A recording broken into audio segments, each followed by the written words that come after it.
Dumbledore's sexuality spotlighted late. J.K. Rowling first revealed after the Harry Potter books were completed that Albus Dumbledore was gay.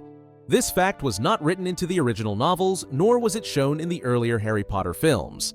Years later, in Fantastic Beasts: The Secrets of Dumbledore, his romantic relationship with Gellert Grindelwald was finally placed at the center of the story. For many viewers, this sudden emphasis felt inconsistent with how the character had been developed before. Because it had not been a visible or natural part of earlier films in the franchise, some critics argued that its inclusion appeared less like an organic piece of storytelling and more like a deliberate attempt to insert representation after the fact. Others pointed out that when a character's defining traits are revealed only retroactively, it risks looking like marketing or agenda-driven writing rather than an integral part of the plot. The timing of this revelation created what many scholars of media representation call retroactive canonization, a phenomenon where creators attempt to add diversity to their works after publication or release, often in response to criticism about lack of representation. This approach, while well-intentioned, frequently generates skepticism because it can appear calculated rather than authentic. In Dumbledore's case, the character had been portrayed across 8 films and 7 books without any clear indication of his sexual orientation, making the later emphasis feel disconnected from the established narrative foundation. Furthermore, the handling of Dumbledore's sexuality highlights the complex challenge of international film distribution in markets with varying attitudes toward LGBTQ+ representation. The filmmakers found themselves attempting to satisfy progressive audiences who wanted meaningful representation while also ensuring the films could be distributed in countries with strict censorship laws. This balancing act often results in what critics term Schrödinger's representation, where the content exists in a quantum state of being both present and absent depending on the viewer's interpretation and the market's acceptance. The controversy also underscores a broader issue in franchise filmmaking: the pressure to mine established properties for untold stories while simultaneously updating them for contemporary social values. Nagini as a token diversity character. In Fantastic Beasts: The Crimes of Grindelwald, the character Nagini was reimagined as a woman from Asia who carried a curse that would eventually force her to transform permanently into a snake. This was the same snake later seen as Voldemort's companion in the Harry Potter stories. At first, this casting was presented as a way to expand diversity in the wizarding world, but it drew criticism for how the role was structured. Many viewers noted that this was one of the only significant Asian characters in the entire franchise, yet she was written into a role that ended in silence, servitude, and loss of humanity. The setup reduced what could have been a rich character to little more than a tragic figure doomed to become a villain's pet.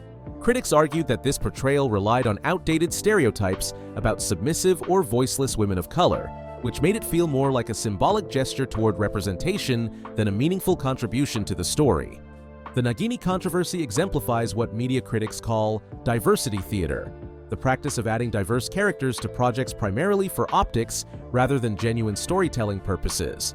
The character's arc follows a deeply problematic pattern where the sole significant Asian character is stripped of agency, voice, and ultimately humanity. This trajectory is particularly troubling when viewed through the lens of historical Western portrayals of Asian women, which have long emphasized exoticism, tragedy, and subservience. The casting choice also reveals the limitations of approaching diversity as an afterthought rather than as an integral part of world-building from the beginning. By retrofitting an existing character rather than creating new, fully realized diverse characters, the filmmakers trapped themselves in a narrative corner.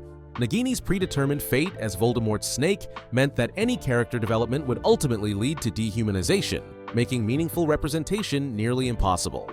This approach contrasts sharply with more successful examples of diverse casting in fantasy franchises, where characters of different backgrounds are given agency, complex motivations, and story arcs that don't rely on suffering or sacrifice as their primary narrative function. The Nagini situation demonstrates how good intentions without thoughtful execution can actually reinforce the very stereotypes that inclusive casting is meant to challenge. Lopsided focus on identity politics. The title Fantastic Beasts suggested that the films would explore magical creatures and whimsical adventures. The first movie largely followed that promise, introducing audiences to Newt Scamander's world of rare animals. However, as the sequels unfolded, the focus shifted away from the creatures and centered instead on themes of identity politics. These included storylines about bloodline purity, sexual orientation, and social divisions within the wizarding world. While such themes can add depth, critics pointed out that the balance was lost. Fans who had come expecting stories of wonder, exploration, and magical discovery felt disappointed when much of the screen time was given to allegories of modern political debates. The heavier emphasis on identity-driven conflicts made the films feel less like fantasy escapism and more like a commentary on real-world issues, which some audiences considered out of place for the franchise. This shift represents a fundamental misunderstanding of audience expectations and franchise identity.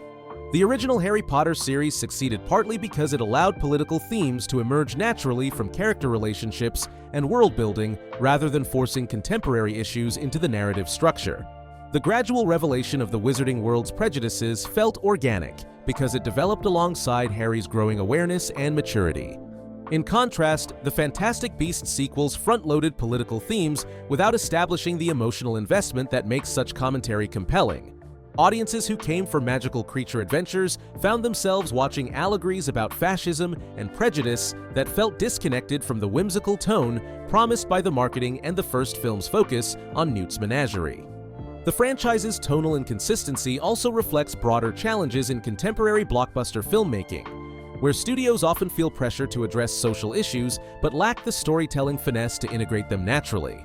This results in films that feel more like position papers than entertainment, alienating audiences who seek escapism while failing to satisfy those who want meaningful social commentary. Casting controversies. The role of Gellert Grindelwald was first played by Johnny Depp. After allegations of domestic abuse became public, Warner Bros. Removed him from the series and replaced him with Mads Mikkelsen. This decision sparked strong reactions across the fanbase. Some supported the move, viewing it as a stand against abuse and a way to protect the reputation of the franchise. Others argued that Depp's removal was premature, pointing out that his legal battles were ongoing at the time. The change also disrupted continuity, as fans had already connected Depp's appearance and performance to the character. Switching actors midway through the series created confusion and divided loyalties, with some refusing to watch further installments in protest. As a result, what should have been a creative decision became a public debate over fairness, accountability, and cancel culture, overshadowing the story on screen. The Depp situation illustrates the complex intersection of entertainment, legal proceedings, and public opinion in the social media age. Unlike previous eras where studios could make casting changes with minimal public scrutiny, modern franchise decisions are subject to immediate and intense fan reaction across multiple platforms.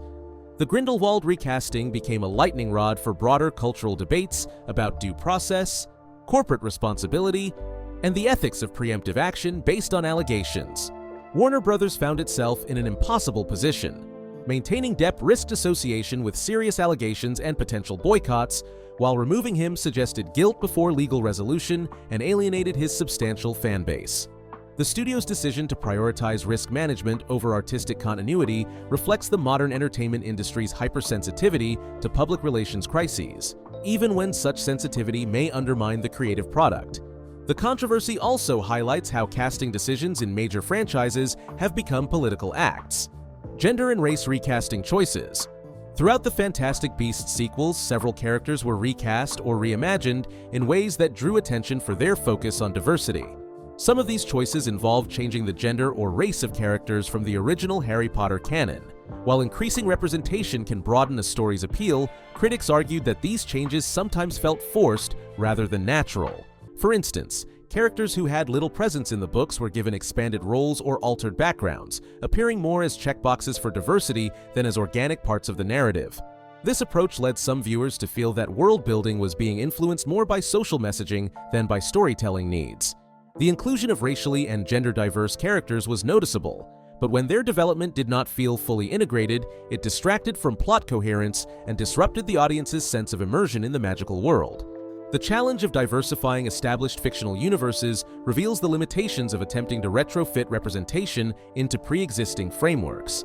When diversity feels like an external imposition rather than a natural extension of world-building, it can create what scholars call representation uncanny valley, where the inclusion of diverse characters actually draws more attention to their absence in the original works rather than successfully expanding the fictional world. Successful diversity in franchise filmmaking typically requires early integration into the world-building process, allowing diverse characters to feel like natural inhabitants of the fictional universe rather than later additions. The Marvel Cinematic Universe, for example, has generally succeeded in this regard by introducing diverse characters as integral parts of new storylines rather than retrofitting existing ones. The Fantastic Beasts approach often feels reactive rather than proactive, responding to criticism about the Harry Potter series' lack of diversity rather than thoughtfully expanding the Wizarding World's demographics from the beginning. The blood purity plot as a heavy-handed allegory. One of the central storylines in the Fantastic Beasts sequels is Grindelwald's campaign promoting the superiority of pure-blood wizards. In the films, he uses rhetoric about purity, dominance, and the need to control others. This plot is intended as an allegory for real-world issues such as fascism, racism, and xenophobia. While allegories can add depth and moral resonance to a story, the execution in these films was criticized for being overly explicit. Rather than allowing viewers to infer meaning or explore themes subtly, the films repeatedly emphasize the comparison to contemporary social and political issues. This overt approach made some audiences feel lectured rather than entertained. By constantly drawing attention to real-world parallels, the story of magical conflict lost some of its narrative subtlety, reducing the emotional impact and the sense of wonder that had defined the first film. The heavy-handed approach to allegory represents a significant departure from J.K. Rowling's original technique in the Harry Potter books, where themes of prejudice and authoritarianism emerged gradually through character development and world building.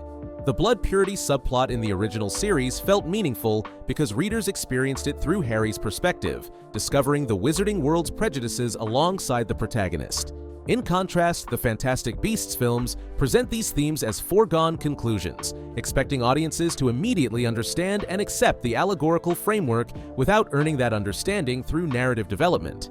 The timing of these films, released during periods of heightened political tension, may have encouraged filmmakers to make their allegories more explicit, believing that subtle commentary might be missed or ignored.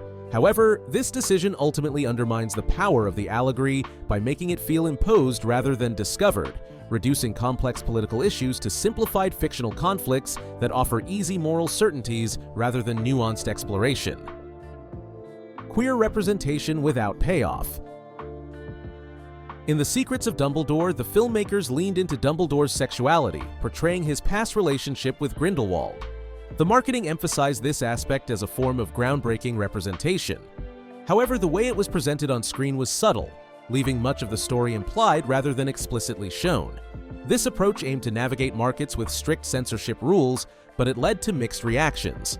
Some audiences felt that the representation was meaningful but underdeveloped, while others argued that it appeared as virtue signaling, promoting inclusivity in promotional materials without fully committing to it in the narrative. The balance between subtle depiction and market considerations resulted in a portrayal that did not satisfy either group, making the queer storyline feel incomplete and diminishing its impact on the overall plot. This situation exemplifies the challenges facing global entertainment companies attempting to serve diverse audiences with varying cultural attitudes toward LGBTQ+ representation. The tension between authentic storytelling and international market access creates what industry insiders call censorship compromise, where content is designed to be easily edited or interpreted differently for different markets. The result often satisfies no one. LGBTQ+ audiences feel shortchanged by representation that lacks substance and commitment, while conservative audiences remain aware that the content exists, even if presented subtly. This approach can actually draw more negative attention than either full commitment to representation or complete absence, as it appears calculated and inauthentic. The Dumbledore situation also highlights the evolving expectations around LGBTQ+ representation in media. Earlier generations of queer audiences might have appreciated any acknowledgement of non-heterosexual relationships, but contemporary audiences increasingly demand full, authentic representation rather than coded implications or subtext. The story took a backseat to messaging. The first Fantastic Beasts film focused on adventure, magical creatures, and Newt Scamander's exploration of the wizarding world. This balance between story and spectacle gave the film charm and a sense of wonder. In the sequels, however, the narrative increasingly shifted towards social commentary. Themes like anti-fascism, identity struggles, and prejudice took priority over the original magical adventures. Instead of following Newt's journey and the creatures' stories, viewers were presented with political allegories and moral lessons that interrupted pacing and reduced narrative tension. Many fans felt that this emphasis on messaging undermined the entertainment value of the films. By making social issues the central focus, the sequels lost the whimsical tone and imaginative exploration that had initially attracted audiences, leaving the franchise less engaging and contributing to its underperformance. This shift reflects a broader trend in contemporary franchise filmmaking, where entertainment properties are increasingly expected to serve as vehicles for social commentary.